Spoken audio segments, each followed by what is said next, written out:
Hello guys, welcome back to our channel. ശ്യാമയെ വണ്ടിയിടിപ്പിച്ചത് വസുന്ധരയാണെന്നറിഞ്ഞ് ഞെട്ടലോടെ നിൽക്കുകയാണ് എല്ലാവരും. വസുന്ധര ഒരിക്കലും ഇങ്ങനെ ചെയ്യില്ലെന്ന് പ്രതീക്ഷിച്ച വർമ്മയ്ക്ക് ഒരു കനത്ത തിരിച്ചടി തന്നെയായിരുന്നു വസുന്ധര നൽകിയത്. പിന്നീട് കാണിക്കുന്നത് വണ്ടിയിൽ പോയിക്കൊണ്ടിരിക്കുന്ന അരുണിനെയും ഐശ്വര്യയുമാണ്. തുടർന്ന് ശ്യാമയെയും അശ്വതിയും ഒക്കെ കുറ്റപ്പെടുത്തിക്കൊണ്ട് ഐശ്വര്യ സംസാരിക്കുമ്പോൾ അരുൺ വണ്ടി നിർത്തുകയാണ്. ഇത് കാണുന്ന ഐശ്വര്യ ചോദിക്കുകയാണ്, അല്ല അരുൺ എന്തിനാ ഇപ്പോൾ വണ്ടി നിർത്തിയത്?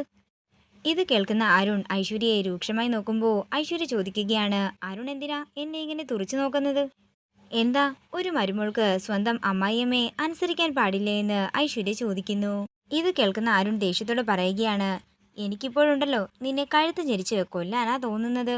ഇത് കേൾക്കുന്ന ഐശ്വര്യ ദേഷ്യത്തോടെ പറയുകയാണ്, എന്നാൽ എന്നെ കഴുത്ത് ഞെരിച്ച് കൊല്ലുന്നത് ഞാനൊന്ന് കാണട്ടെ. ഇത് കേൾക്കുന്ന അരുൺ ദേഷ്യത്തോടെ ഐശ്വര്യ നോക്കുകയാണ്. ഇതോടുകൂടി പ്രൊമോ വീഡിയോയുടെ അവസാനിക്കുകയാണ്. വീഡിയോ ഇഷ്ടമായെങ്കിൽ മറക്കാതെ ലൈക്ക് ചെയ്യുക, ഷെയർ ചെയ്യുക, കമൻറ്റ് ചെയ്യുക. കൂടുതൽ സീരിയൽ അപ്ഡേറ്റ്സിനായി മറക്കാതെ സബ്സ്ക്രൈബ് ചെയ്യുക നയൻസ് ക്രിയേഷൻസ്.